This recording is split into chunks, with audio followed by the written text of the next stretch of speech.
మీ ఎలాంటి వ్యాపార ప్రకటనలకైనా వెంటనే మా ఛానల్ సంప్రదించండి. అందరికీ నమస్కారం. నేను శిరీష. ప్రస్తుతం మనతో పాటు ఉన్నారు ప్రముఖ తంత్ర జ్యోతిష్యులు, జ్యోతిష్యరత్న, జ్యోతిష్య సామ్రాట్ డాక్టర్ చింతల రుక్మందరావు గారు. గురుగారితో మాట్లాడతాం. నమస్కారం గురుగారు. మాతృదేవోభవ, పితృదేవోభవ, ఆచార్య దేవోభవ. ఓం నమో మాందేశ్వరాయ నమః. అందరూ బాగుండాలి, అందరికీ మంచి జరగాలి. గురుగారు, ఈ జూన్ మాసంలో కర్కాటక రాశి వారికి ఎలా ఉండబోతుంది అంటారు? ఎలాంటి జాగ్రత్తలు తీసుకోవచ్చు అంటారు? ఆర్థిక పరంగా, ఆరోగ్య పరంగా గ్రహ గోచరం ఎలా ఉంటుందంటారు? ఈ జూన్ మాసంలో దేని పట్ల జాగ్రత్తగా ఉంటే బాగుంటుందంటారు? 2026 సంవత్సరం జూన్ మాసం కర్కాటక రాశి వాళ్ళకి ఎలా ఉంది అని చూసేటప్పుడు మనకు ఈ రాశికి జన్మంలోకి గురువు వస్తున్నాడు 2వ తారీఖు. జన్మలో గురువు అంత కంఫర్ట్గా మంచిది కాదు, ఉచ్చస్థితే, కానీ జన్మలోకి వస్తున్నాడు. జన్మ గురువు అంత మంచిది. ఏదైనా గ్రహం జన్మలో ఉంటే న్యూట్రల్గా ఉంటుంది, మంచి లేదు చెడు లేదు. అదేవిధంగా రాశిలోకి 8వ తారీఖు శుక్రుడు వస్తున్నాడు. ఈ శుక్రుడు వచ్చి బాధకాధిపతి, ఈ రాశిని బాధ పెట్టే గ్రహం 8వ తారీఖు ఇక్కడికి వస్తూ ఉంది. అదేవిధంగా బుధుడు 22వ తారీఖు జన్మలోకి వస్తున్నాడు. ఈ రాశికి ద్వితీయాధిపతి 15వ తారీఖు వ్యయంలోకి వస్తున్నాడు, లాభస్థానంలోంచి. అంటే 15వ తారీఖు వరకు బాగుంది వీళ్ళకని చెప్పొచ్చు, ఎందుకంటే లాభంలో రఘున్నాడు కాబట్టి. ఆ తర్వాత వ్యయంలోకి వచ్చేస్తున్నాడు ఎవరు? ద్వితీయాధిపతి. అదేవిధంగా కుజుడు 20వ తారీఖు 10వ ఇంటి నుంచి 11లోకి వస్తున్నాడు. ఇది బాగుంది. 10వ తారీఖు అంటే 20వ తారీఖు వరకు కూడా వీళ్ళకు, 15 నుండి 20వ తారీఖు వరకు కూడా బాగుంది వీళ్ళకు. రాశిని కుజుడు చూస్తాడు. ఈ రాశికి యోగకారకుడు. 15వ తారీఖు తర్వాత కూడా బాగానే ఉంది, ఎందుకంటే లాభంలోకి వచ్చాడు. కాబట్టి వీళ్ళకి బాగున్న ఏకైక గ్రహము కుజుడు మాత్రమే. జన్మలోకి గ్రహాలు వచ్చేప్పుడు బుధుడు వస్తున్నాడు, శుక్రుడు వస్తున్నాడు. ఈ రాశికి అంత మంచోళ్ళు కాదు, బుధ శుక్రులు శత్రువులు. గురువు వస్తాడు, ఆయన న్యూట్రల్గా ఉంటాడు సమానంగా. అదేవిధంగా రవి వ్యయంలోకి వచ్చేస్తున్నాడు 15వ తారీఖు నుంచి. అంటే ఒక 20వ తారీఖు తర్వాత వీళ్ళకు కొంచెం రిజల్ట్స్ మందగిస్తాయి. అయినా కానీ మందగించినా కానీ కొంచెం వీళ్ళకు బెనిఫిట్ ఏదైనా ఉందంటే కుజుడు వల్ల ఉంది. కుజుడు లాభంలోకి వచ్చాడు. కుజుడు లాభంలో మంచిది. కుజుడు సోదరి కారకుడు. మరి ఈ రాశిలో పుట్టిన స్త్రీలకైతే భర్త కారకుడు కాబట్టి వీళ్ళు ఈ రాశిలో పుట్టిన అమ్మాయిలకు వివాహ యోగం అయితే ఉంది. కుజుడు లాభంలోకి వచ్చాడు కదా. అదేవిధంగా రాశిలోకి బాధకాధిపతి వస్తున్నాడు. ఏదో ఒక బాధ కలిగి ప్రయోజనం జరుగుతూ ఉంటుంది. ఇప్పుడు ఏదైనా ఒక బెనిఫిట్ జరిగిందంటే దాని ముందు ఏదో ఒక బాధపడాల. ఆ బాధపడుతూ మళ్ళీ బెనిఫిట్ జరుగుతుంది, ఎందుకంటే బాధకాధిపతి రాశిలోనే ఉన్నాడు కాబట్టి. ఈ రాశిలో పుట్టిన అబ్బాయిలకు ఇప్పుడు వివాహం చేసుకుంటే నేను ఇంతే, నేను ఇలాగే ఉంటాను అనేటువంటి అమ్మాయి వస్తుంది. అబ్బాయిలు చేసుకుంటే అమ్మాయి ఇలా వస్తుంది. అమ్మాయిలకైతే బాగా మంచి భర్త వస్తాడు. అబ్బాయిలకి ఎందుకు వస్తుందంటే బాధకాధిపతి అయినటువంటి శుక్రుడు ఇక్కడ ఉన్నాడు. శుక్రుడు అంటే భార్య. కర్కాటక రాశిలో శుక్రుడు ఉండకూడదు, కంపల్సరీ ఏదో ఒక డిస్టర్బెన్స్ భార్యతో వస్తుంది మగవాళ్ళకి. ఇప్పుడు కర్కాటక రాశిలో శుక్రుడు ఉన్నాడు కాబట్టి ఇప్పుడు వీళ్ళు వివాహం చేసుకుంటే కర్కాటక లగ్నంలో పెట్టుకోకూడదు ముహూర్తం. ఆల్రెడీ పెళ్ళైన వాళ్ళకి కూడా వాళ్ళ వైఫ్ తో ఏదో ఒక సమస్య వస్తుందంట. ఆ శుక్రుడు కర్కాటకంలో ఉండాలా, లేదంటే ఇంకేదో దుస్థానంలో ఉంటే వస్తుంది. కానీ కర్కాటక లగ్నంలో పుట్టిన వాళ్ళకి భార్యతో ఏదో ఒక సమస్య ఉండనే ఉంటుంది. భార్యతో సమస్య, ఏదో ఒక మానసికమైన చింత ఉంటుంది. శ్రీరాముడే కర్కాటక లగ్నంలో పుట్టాడు. సీతాదేవి ఆయన దూరం అయింది, భార్య ద్వారా బాధపడ్డాడు, ఆయన చాలా బాధపడ్డాడు. అంటే దేవుడే తప్పించుకోలేకపోయాడు ఇక్కడ. కాబట్టి ఇక్కడ ఈ రాశిలో పుట్టిన మగవాళ్ళు ఇప్పుడు వివాహం చేసుకుంటే కర్కాటక లగ్నంలో ముహూర్తం పెట్టుకోకూడదు, సూర్యోదయం తర్వాత పెట్టుకోకూడదు, సూర్యోదయానికి ముందు పెట్టుకోవాలి. అదేవిధంగా పెండ్లైనటువంటి మొదటి రాత్రి భార్య చేత్తో పాల గ్లాస్ తీసుకోకూడదు, పండ్ల రసం తీసుకోవాలి. ఎందుకంటే కర్కాటక రాశి వాళ్ళకు వృషభ రాశి బాధక స్థానం అవుతుంది, దానికి అధిపతి శుక్రుడు.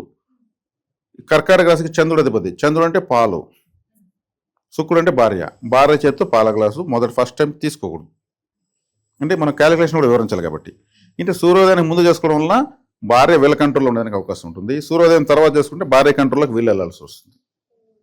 సూర్యుడు బయట వచ్చేస్తాడు కదా, ఎనర్జీ పెరిగిపోతుంది. ఇప్పుడు డామినేషన్, సూర్యుడు అంటే గ్రహరాజు కదా. కాబట్టి ఇది ఒక జాగ్రత్త. ఈ మాసంలో వివాహం చేసుకునే వాళ్ళకు, కర్కాటక రాశిలోకి పుట్టిన వాళ్ళకి మాత్రమే, మిగిలిన వాళ్ళకి కాదు. అదేవిధంగా వీళ్ళకు స్థిరత్వం తక్కువ. కర్కాటక రాశి అంటే సంతోషం వచ్చిందనుకో అవసరం మించి వచ్చేస్తుంది, సంతోషపడిపోతారు. బాధ వచ్చిందనుకో అవసరానికి మించి బాధపడిపోతారు. ఏది వచ్చినా లిమిటేషన్ దాటి వెళ్ళిపోతుంది. కాబట్టి ఇక్కడ వచ్చేకాడికి ఆ రాశిలోకి జన్మంలోకి ఈ గురువు శుక్రుడు బాధకాధిపతి ఏమంతా రావడం వల్ల కొంత కన్ఫ్యూజ్ గజిబిజి ఉంటుంది. గురువు శుభగ్రహం కదా అని అనుకుంటారు. స్థానాధిపతి రీత్యా జన్మలో ఉన్నాడు. జన్మ గురువుకు మొహమాటాన్ని ఇచ్చేస్తాడు, ఖచ్చితంగా మాట్లాడలేకుండా పొడుస్తారు. అంటే ఎక్కడ మాట్లాడాలో ఖచ్చితంగా అక్కడ మాట్లాడలేకుండా మళ్ళీ ఆ సమస్య అంతా వచ్చిన తర్వాత మాట్లాడతారు, అసలు చోట్ల మాట్లాడరు. మాట్లాడాల్సిన టైం. క్యారెక్టర్ ఇస్తాడు కానీ ఆయన క్యాష్ ఇవ్వడు. తర్వాత కుజుడు ఒకడే బాగున్నాడు. ద్వితీయ స్థానంలో కేతు ఉన్నాడు ధనస్థానంలో. కాబట్టి ఇక్కడ ఆర్థిక పరంగా ఎత్తుకుంటే కుజుడు లాభంలోకి వస్తున్నాడు కాబట్టి ద్వితీయం చూస్తాడు కాబట్టి కుజుడు వచ్చిన తర్వాత నుంచి వీళ్ళకు ఫైనాన్షియల్గా బాగుంటుంది. కుజుడు 20వ తారీఖు వస్తున్నాడు. కాబట్టి కర్కాటక రాశి వాళ్ళకు ఇది గ్రహ స్థితి. దూర ప్రాంతాలకు కానీ వెళ్ళారంటే ఈ టైంలో ఉద్యోగరీత్యా, వ్యాపార రీత్యా, చదువుల రీత్యా కలిసి వస్తుంది. విదేశాలకు వెళ్తే మాత్రం బాగా, అంటే దూర ప్రాంతాల్లో ఒక 120 కిలోమీటర్లు దాటేయాలి. అంటే ఓన్లీ ఈ మాసంలోనే లేకపోతే లైఫ్ ఎప్పుడు? అంటే ఇప్పుడు బయలుదేరి వెళ్ళడం వల్ల వీళ్ళకి మన లాంగ్ రన్లో కూడా బాగుంటుంది. ఎవరన్నా విదేశాలకు దూర ప్రాంతాలకు ప్రయత్నిస్తూ ఉంటారు, వెళ్తే బాగుంటుంది. చెన్నైకో, బెంగళూరుకో, హైదరాబాద్కో, లేదంటే కలకత్తాకో, ఢిల్లీకో, బాంబే కట్ట ఉంటారు కదా, అట్టడవన్నీ ఇప్పుడు చేసుకుంటే సూపర్గా ఉంటుంది. అటనేసి ఇప్పటికిప్పుడు బుట్ట సర్దుకుంటే కుదరదు. ఆల్రెడీ ప్రిపరేషన్లో ఉన్న వాళ్ళకి ఇప్పుడు మూమెంట్ వచ్చేస్తుంది. ఈ రాశికి 9వ ఇంట్లో శని ఉన్నాడు. శనేశ్వరం కూడా గురువు చూస్తాడు కాబట్టి భాగ్యస్థానం బలపడింది. భాగ్యాధిపతి భాగ్యంలో ఉన్న శనేశ్వరం చూస్తాడు కాబట్టి తండ్రికి మంచిది. తండ్రికి ఏదైనా అనారోగ్యం ఉన్నా నివర్తిస్తుంది. తండ్రికి ఏదైనా ఆస్తులు కోర్టులో ఉన్న వచ్చేదానికి అవకాశం ఉంటుంది. తండ్రి చేస్తున్న వ్యాపారాల్లో వేగం పెరుగుతుంది. తండ్రికి బాగా సపోర్ట్గా ఉంటుంది. అదేవిధంగా విదేశాలకు వెళ్ళారంటే ఇప్పుడు బాగుంటుంది. వీళ్ళకి ఇప్పుడు రాసే వాళ్ళకి అందరికీ బాగుండాలంటే విదేశాలకు వెళ్ళే అవకాశం ఉన్న వాళ్ళు విదేశాలకు వెళ్తే బాగుంటుంది. ఎందుకంటే ద్వితీయాధిపతి వ్యయంలో ఉన్నాడు. ద్వితీయ స్థానం అంటే రవి, డబ్బులు. 12వ స్థానం అంటే విదేశాలు. ఇప్పుడు విదేశాలకు వెళ్ళే వాళ్ళకు బాగా యోగంగా ఉంటుంది. విదేశాలకు వెళ్ళాలని ప్రయత్నించే వాళ్ళకు వీసాలు, పాస్పోర్ట్లు దొరుకుతాయి, అక్కడ అవకాశాలు వస్తాయి. విదేశాల్లో ఉంటూ ఈ రాశిలో పుట్టిన వాళ్ళు ఇబ్బందుల పాలు ఉన్నా కానీ అవన్నీ తొలగుతాయి. అంటే దూరంగా ఉన్న వాళ్లకు తమ ప్రాంతానికి బెనిఫిటబుల్గా ఈ రాశి ఈ మాసం ఉంది. మరి గురుగారు ఆరోగ్యపరంగా కూడా ఎలా ఉంటుందంటారు ఈ కర్కాటక రాశి వారికి? ఆరోగ్యపరంగా బాగానే ఉంటుంది, ఇబ్బంది ఏం లేదు. ఏమంత ఆందోళన చెందాల్సిన అవసరం అయితే ఏం లేదు. మరి గురుగారు ఈ మాసంలో వీరు బాగా జాగ్రత్తగా ఉండాల్సిన విషయం ఏదైనా ఉందంటారా? జాగ్రత్తగా ఉండాల్సిన విషయం ఏంటంటే మొహమాటాన్ని అధిగమించాలి, ఫస్ట్ పాయింట్. రెండవది తీసుకుంటే శుక్రుడు లగ్నంలోకి వచ్చాడు కాబట్టి, అంటే రాశిలోకి వచ్చాడు కాబట్టి శుక్రవారం రోజు ముఖ్యమైన పనులు పెట్టుకోకపోవడం మంచిది. శుక్రవారం రోజు శుక్రుడు బాధకాధిపతి రాశిలోకి వచ్చాడు. శుక్రవారం రోజు ముఖ్యమైనవి పెట్టుకోకూడదు. శుక్రవారం రోజు మంచి హోటల్ పోయి కాఫీ తాగడము, శుక్రవారం రోజు బట్టలు కొనడము, శుక్రవారం రోజు మల్లెపూలు భార్యకి తీసివ్వడము, శుక్రవారం శారీ కొనివ్వడము చేయకూడదు. శారీ అన్నా మల్లెపూలన్నా శుక్రుడే. లిక్విడ్ స్వీట్స్ అంటే ద్రవ రూపంలో ఉన్న తీయటి పదార్థాలు, హల్వా, బూందీ, జాంగ్రీ, రసగుల్లా, గులాబ్ జాము, జిలేబీ, ఇవన్నీ లిక్విడ్ స్వీట్స్. ఇటువంటి స్వీట్స్ తినకూడదు. వీళ్ళు ఇప్పుడు పెద్దగా తినకూడదు, ఊరికి సింపుల్ అట టేస్ట్ చేయాలి. శుక్రవారం కొనుక్కొచ్చి హల్వా, మల్లెపూలు ఒక చేరాతికి భార్యకి ఇచ్చారనుకోండి, ఖచ్చితంగా గందరగోళం అవుతుంది. ఎందుకంటే బాధకాధిపతి కారకత్వాలని శుక్రవారమే ఎత్తుకొచ్చి శుక్రుడే భార్య కాబట్టి భార్యకి ఇచ్చారు కాబట్టి, ఒకవేళ భార్య అడిగితే డబ్బులు కావాలంటే ఫోన్ పే చేసేయచ్చు, కొనుక్కొని కావాల్సింది. వీళ్ళు చేత్తో ఇవ్వకూడదు. వాళ్ళకి ఇవ్వచ్చు కానీ చేత్తో వీళ్ళు కొని స్వయంగా కొని చేయకూడదు. మిగిలిన రోజులు ఇవ్వచ్చు, రేపు తీసుకుందాంలే అని చెప్పొచ్చు. అట్ట కాదు ఈ రోజే తీసుకోవాలంటే ఇంకా కాస్ట్లీ ఇచ్చారు రేపు తీస్తా అని చెప్పొచ్చు. అట్లా డైవర్ట్ చేయాలి, ఎందుకంటే ఆ కారకత్వం అలాగే అప్లై అవుతుంది. కాబట్టి ఇప్పుడు శుక్రవారం రోజు వీళ్ళు ఒక మొబైల్ ఫోన్ కూడా తెల్లవారుతో 6-7 స్విచ్ ఆఫ్ చేసేసి 1 అవర్ పాటు ఒక రూమ్లో మౌనంగా ఉండిపోవడం బెటర్. ఎందుకంటారు? అంటే శుక్రవారం బాధ పడే వారం కాబట్టి వీళ్ళు వీళ్ళ సంతోషాన్ని త్యాగం చేయాలి. అప్పుడు ఆ దోషాన్ని తెల్లవారుతో 6-7 కంప్లీట్ చేస్తారు. మంచి రెమెడీ ఇది. అదొక వ్రతం లాంటిది. శుక్రవారం 6-7 మధ్యలో వీళ్ళు అలా చేసేసి మళ్ళీ తెల్లవారితోనే అయిపోయింది. ఆ దోషాన్ని తెల్లవారితో ముగించేశారు 4 గోడల మధ్యలో. కాబట్టి ఎవరికైనా సరే ప్రతి రాశికి ఒక బాధకాధిపతి ఉంటాడు. ఆ బాధకాధిపతి జన్మంలోకి వచ్చినప్పుడు ఆ బాధకాధిపతి వారం ఆ హోరలో 1 గంట సేపు ప్రపంచానికి కమ్యూనికేషన్ లేకుండా ఉండిపోవడం మంచిది. అదే ప్రపంచానికి కమ్యూనికేషన్ లేకుండా కొంతమంది మౌనం ఋషులు జీవితాంతం మాట్లాడకుండా కూర్చుంటారు.